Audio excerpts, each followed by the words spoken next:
Hello friends, आज आम प्रस्तुत करवा पोटल आलू रसा। पोटल आलू को भाजवाई मु हल्का सोरिष तेल नहीं से पूर्व कटा हो रखि पोटल आलू को पकईकी भल भाव भाजवा। से हल्का लुण और हलदी दे भल भाव गोड़ाइबा और जल्दी सीझापी किसी टाइम घोड़ाई छाड़दे।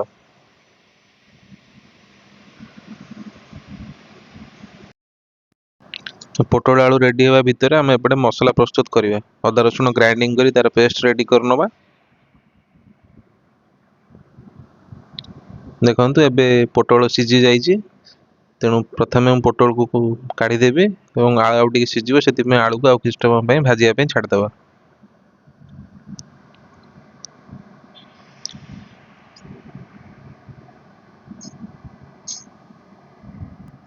देखु एबे आलू सीझी गला सब आलू को काढ़ीदे।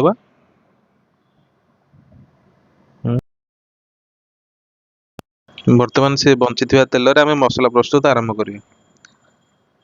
से गरम तेल रे अल्प जीरा पकेवा।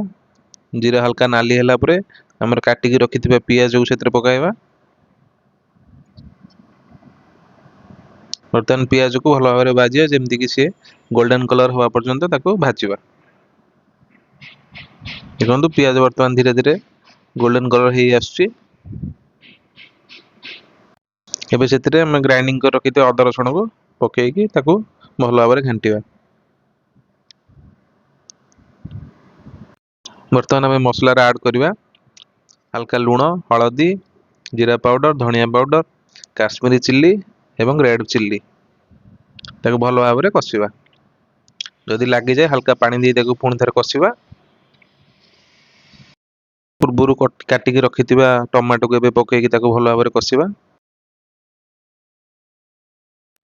मसला भल भाव कषिगला से आलू पोटल भजा को पकईकी हल्का कषि नवा।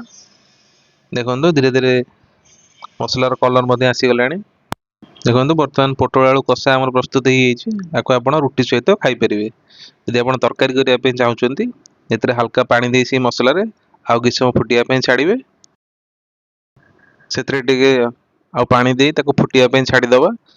भल भाव फुटी सारा से कसूरी मेथी पत्र और गरम मसला पकई ढांकीदे।